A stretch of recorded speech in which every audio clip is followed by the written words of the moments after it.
The content in this magazine could contain references of topics and difficult subject matter that may be triggering.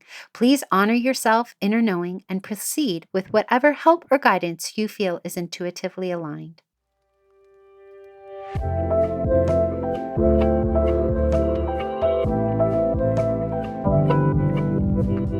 Welcome to Sovereign Magazine Podcast. I'm Nicole George, CEO and founder of Sovereign. I'm so happy you are here. We are the magazine, podcast, and community guiding 5 million women to their sovereign selves. From heart-led conversations to magical meditations, our inspiring guests will show you how they can help you step into your sovereign self. Are you ready to listen to your inner voice and step into your power? Then keep listening to hear all of the intuitive messages meant for you today.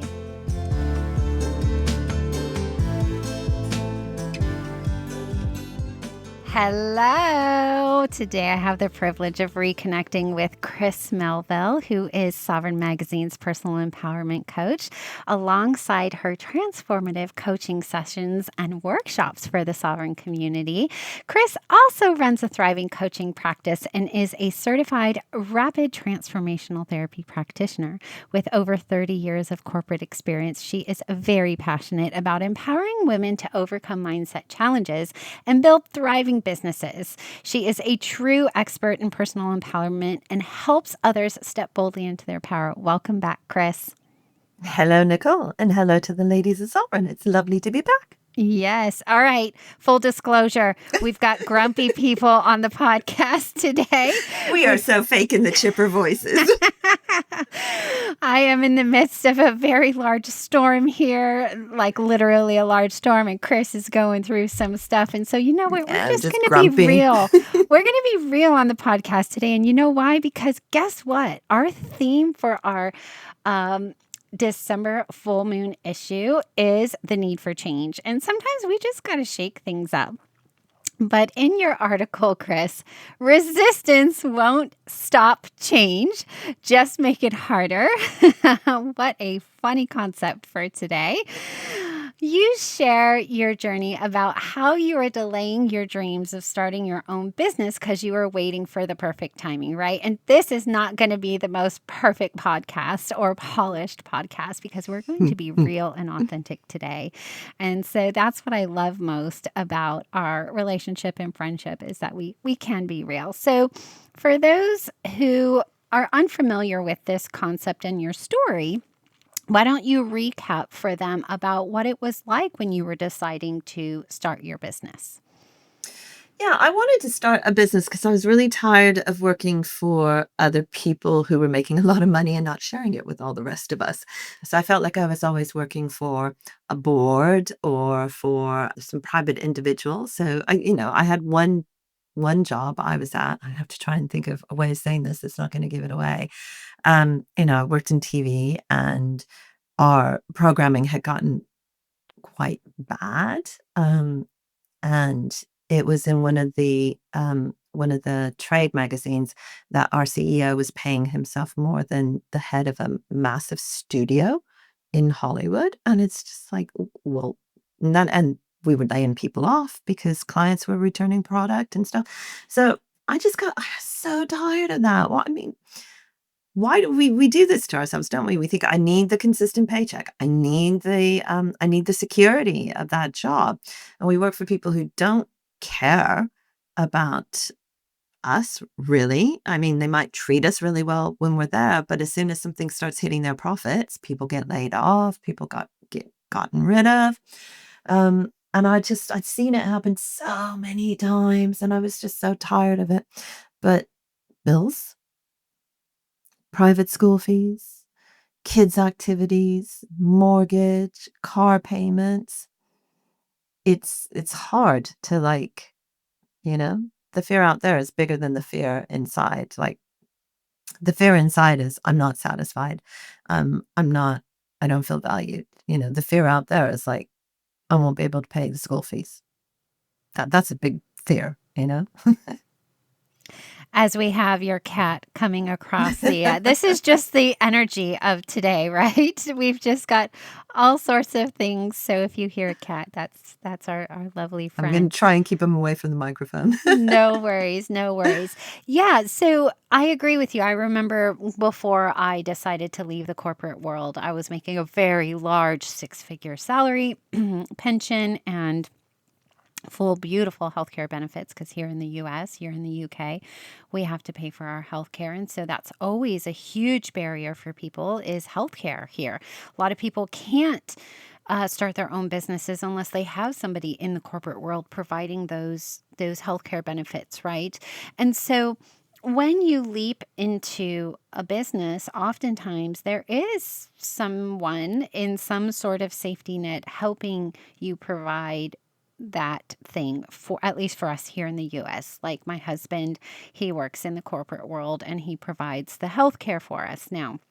And I had to ask him to go back to work. He was a stay-at-home dad for almost 12 years before I was like, I have to leave corporate and you've got to go back. So there was a negotiation there, but we always say we would never ever change what we decided, because that dismantling of our old stories and our old ways in order to write new ones, this new life is so much better than the old life. And so for the woman who has carried many stories like, I'm not the kind of person who does X, meaning maybe start a business or quits the corporate world or is a CEO of her own business, what would you say to her in order to help her start to rewrite new stories? Well, the first thing I would say is like challenge those beliefs. Look for the proof, bring in the logical side of your brain and say, where's the proof of this? Because a lot of times, and I was doing it myself, I need the security of the job. I need the security of the job. But what was in front of me was that the job was not secure. The pay rises are getting smaller because the product wasn't selling as well. There were people being laid off all around me. I was watching it. That didn't, that made everything insecure. I hadn't gotten laid off, but there was no promise that I wasn't going to, and eventually I did. They shut down the London office, and that was the end of that. So we have this idea that paid is secure, that full-time employment is secure. And it's not 50 years ago where people would have a job and they would have it for life. Yeah. This is a world where economy drives the security of your job. Yeah. And it's not even about businesses going out of business in order for you to lose a job. It's about profit becoming smaller, and then you'll lose your job. So we have no control over that. That idea of security is just, it's not there. So can you shift that belief to, well, if I'm running my own business and if I'm showing up for my business and I have something that sells, then I'm going to be secure because I'm going to be in control of the money that's coming in. And that's hard to do when you start because you've never run a business before. And it's like, oh my God, how am I going to ensure regular income? So yeah, we have that, but we also have to understand that our brain doesn't care whether we're happy or not. It doesn't care whether we're fulfilled. It doesn't care whether we're sleeping on Sunday nights because we're not feeling anxiety about having to go into the office on Monday. All it cares about is that nothing in our world changes that could endanger our life. And when you understand that, everything will shift. Everything changes because it's like, okay, now I just have to convince my brain, I have to teach my brain that what I want to do is okay. What the Feminine, a show designed to show the world how to have crucial conversations and still possess conscious choice, remain curious, and be considerate of others' opinions, beliefs, and ideologies. In every episode, we go where most avoid, navigating nuance, honoring differences, and embodying the healthy feminine and masculine as the gateway to global healing. This is not about sides. This is about sovereignty, and you're invited to witness it all. Watch the live recordings exclusively in Sovereign Community, where the conversation begins with you.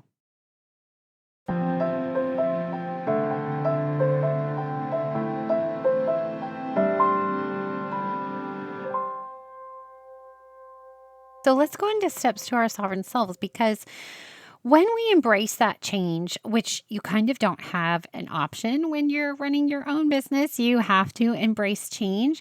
There are some things within your brain that you want to talk about in our special segment to help us understand why change is so hard. And, once you learn how to practice to face change, it will start collapsing those fears and resistance that you have. So, Chris is going to break down some of the neural pathways for us in our brain and how we can use this knowledge to help us face our greatest fears and embrace change. Yeah. So the thing is, first of all, you've gone through change all your life. Sometimes it's been forced on you. Quite often, a lot of the change has either been forced on you or it's been change you're excited about. So that excitement kind of helps to quiet down the brain a little bit. Little bit. But basically, we have a caveman part of our brain. It's the oldest part of our brain. It's called the amygdala. It's best friends with our autonomic nervous system. Anything in our body that happens while we're asleep is controlled by the autonomic nervous system. So the two of them together are like a really powerful enemy. They're always looking around the environment. They're always looking for something that could endanger us. And it's our body and our brain working together. It's not a whole lot of a more powerful foe that we could find than our body and our brain, right? So we have to accept that our brain is always going to stop us from changing because it wants to make sure that we're going to wake up tomorrow morning, that we're still going to have shelter, that we're not going to have any threats around us, any wild animals, any enemies, that we're going to have food, that we're going to have warmth. That's what it cares about. We have to start getting it to accept change gradually. So this is where things like manifesting, um, looking at affirmations, vision boards, this is where it all starts to come in and help. Because what we're trying to do is we're trying to teach that part of our brain and our nervous system that change is okay. And it believes the stories that we tell it and the pictures that we paint it. So we're showing it these pictures, we're telling it these stories, and gradually our brain's starting to accept that as reality. And then we can start taking actions that will get us closer. So we take micro actions. We just take very small actions, a step a week, and then we can move up to a step a day. But it's just that whole kind of gradually introducing the idea into the brain. This is fine. This is safe. This is our new reality.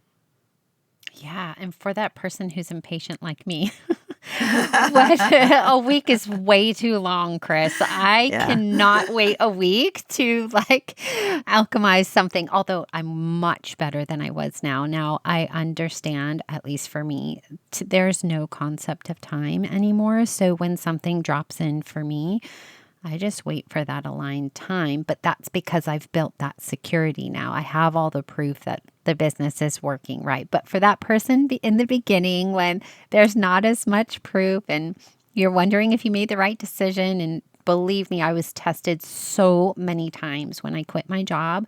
I was offered jobs $200,000 for 6 months worth of work that I had to keep turning down, turning down. So the universe will test you, just so you know. But if you're at the beginning and you're like, a week, I have to wait a week to change, like what's going to happen? So, what do you do if you are an impatient person like me, Chris? Well, you can always embrace the whole kind of better to ask for forgiveness than permission and just blow it all up and deal with the aftermath. If you're that impatient, I mean, you can force change. Like I said, we've changed all of our lives, haven't we? We have had change forced upon us. Yeah. And we've survived it. It's not always pretty, but if you can't wait, well, go ahead and blow it all up and deal with the aftermath because you've survived it before and you'll survive it now. And actually, what happens then is the memory part of your brain, it starts rifling through it. It keeps them, it writes down, it's like it's got a written record of everything that happens to you and how you deal with it. And so it starts rifling through that Rolodex of when did we feel like this before and what happened that made us feel like this before and how did we react to it? Yeah, because the way we reacted to it last time kept us alive, so we can react the same way. Yeah. So your brain knows how to react. It just may not be the healthiest reaction. One of the things that I did was I went there. I went to the most extreme, selling the house, selling all our belongings. We own our cars. So I was like, we're going to live out of our cars, or we have to move back home with my husband's parents. Or I went there and I was like, okay, if that's what we have to do, then because this feels so good. I'm like, I'm willing to do all of that. And my husband's looking at me like, you are crazy. I'm like, I believe in myself, so I don't think any of this is going to happen. But if we have to sell the house and live in a car, like that's what we're going to do. Like we'll buy an RV or something or whatever. Like that's what we're going to do. And he was like, okay, sounds good. But no, we didn't have to do any of that. But that's part of the way I embraced the change, was just facing my biggest fears that never, ever manifested. Not one of them manifested. Mm. Fear is always going to walk with us in our life. It's always going to be there at some level. And we have to learn to hold the energy of fear. We have to learn to hold the energy of success. You look at people out there, the most successful people in the world, they've reached a point at least once, if not several times, where all the success they've had feels like all the success that they can hold on to. And the next level's calling and they don't know how to embrace it. So we have to learn to hold that energy. We have to, because our brain's just going to work the way it works. We can't change it. I read something really interesting the other day because I've just been away for a weekend with some friends and I barely slept on the first night. I was really tired anyways, and I just really struggled to get to sleep. And I was awake really early. And apparently when we spend the first night in someplace new, our brain keeps a high alert status. So instead of like relaxing, because our logical side of our brain goes to sleep at night, the subconscious really comes out to play because there's no guardrail for it. So that's why we dream, and that's why we have lucid dreaming, and that's why all these things happen to us in our sleep. And so that part of my brain was just like hyper vigilant because I was someplace new, and therefore it didn't allow me to go to sleep. That's how specific our brain is. One night, someplace new. It's like, no, we're going to stay awake all night and make sure there's no woolly mammoths that come along to eat it. Yeah. Yeah, that's exactly what I imagined. Something coming to eat me. Oh my gosh. Well, all right. Change can be hard, but resisting it only makes it harder. So real transformation comes when you trust yourself and you act. And I'm sending you love. Thank you so much for being here today. Thank you for having me. And we'll be less grumpy next time.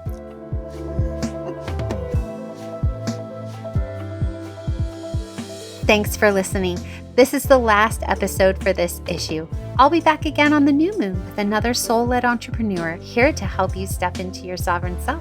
Subscribe to our magazine and podcast and join our global community for all the magic.